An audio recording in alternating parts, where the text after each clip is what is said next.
नमस्कार जय जगन्नाथ दर्शक बंधु मो वीडियो को आप समस्त बहुत बहुत स्वागत जनाऊँगी।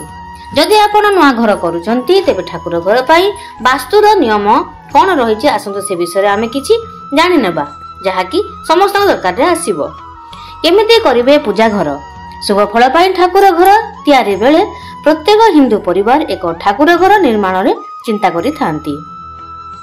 घरे सर्वदा ईश्वर करुणा रहू यह समस्त लक्ष्य थाए। तेबे एही ठाकुर घर किपरि हेले शुभ फल मिलिबो आसंतु से विषय आमे जानिबा। आम हिंदू धर्म रे प्रतिमा पूजार महत्व रहिछि। सेथिपाई देवादेवी मानकर अनेक मंदिर मान देखिबाकू मिले एवं सेठारे बड़ बड़ मूर्ति मान प्रतिष्ठा करा जाई ब्राह्मणों द्वारा स्वतंत्र भावे पूजार्चना करा जाई थाए। लोक माने मध्य सेठाकू जाई पूजा करिथांती। एहा छड़ा आमे घरे मध्य ठाकुरंक फोटो रखी पूजा अर्चना करिवार परंपरा रहिछि। घरे किंतु बड़ मूर्ति रखा जाए नाही।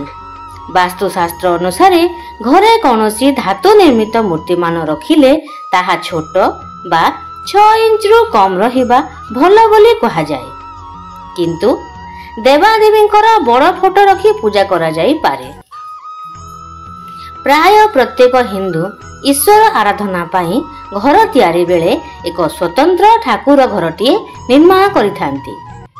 एहा जदि वास्तु सिद्धांत मतरे करा जाए तेबे एही ठाकुर घरे पॉजिटिव एनर्जी बा सकारात्मक शक्तिर सृष्टि होई थाए जहा आम पाई शुभ फल प्रदान करिथाए।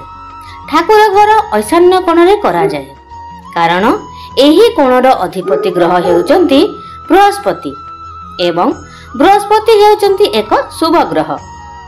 एही ग्रहक शुभ सकारात्मक शक्ति द्वारा गृहवासींकर मंगल होई थाए। अन्य दृष्टि देखिले ईशान्य कोण उत्तर पूर्व कोण होइथिबारु पृथ्वीर मेरु शक्ति एवं सूर्यंक ऊर्जा शक्ति एही कोणरु प्रभावित होइथाए। तेणु वास्तु नियम अनुजाई एही कोणरे कौनसी ओजनिया निर्माण यथा सीढ़ी घर स्टोर रूम शयन कक्ष इत्यादि कार्य हेबा कथा नुह। एही कोणरे जेते हालुका काम हेबा सह जेते खोला रहिबो ताहा गृह पाई भल होई थाए। तेणु एही कोणरे ठाकुर घर निर्माण करा गले एवं एहा जेते खोला रहिले भल। ठाकुर घर भितरे स्थायी कंक्रीट निर्मित विमान मंदिर भली कौनसी भारी काम न करिवाकू वास्तु बारण करे। वास्तु सिद्धांत मतरे पूजा घर पाई उत्तर पूर्व कोण बा ईशान्य कोण एही दिगरे ठाकुर घर करि न पारिले पूर्व किंबा उत्तर दिगको मध्य करा जाई पारे। एही विषयटी समस्तंकर जानिबा निहाती दरकार कारण समस्तंक घरे गोटे गोटे ठाकुर घर निर्माण करा जाई थाए। घरर भल लागी घरर शुभ आसीबा पाई सुख आसीबा पाई समृद्धि आसीबा पाई। पूजा घर को सर्वदा शुद्ध पवित्र स्वच्छ रखिबा दरकार। पूजा घर निकटरे झाड़ू डस्टबिन रखिबा ठीक नुहे। घर शौचालय एवं पूजा घर एक कांथरे हेले वास्तु दोष उपजी थाए।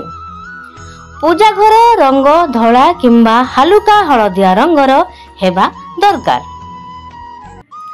पूजा घर शयन कक्ष भितरे रहिबा अनुचित।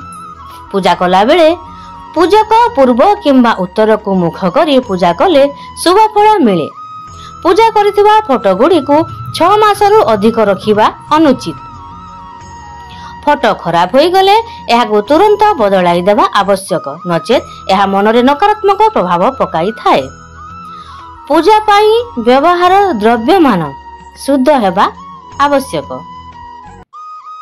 ए वीडियोटी जदि आपण माने फेसबुक रे देखुचंती तेबे मो पेज को फॉलो करिवे आ जदि यूट्यूब रे देखुचंती तेबे मो चैनल को सब्सक्राइब निश्चित भाबरे करि देबे। आपण मानको बहुत बहुत धन्यवाद।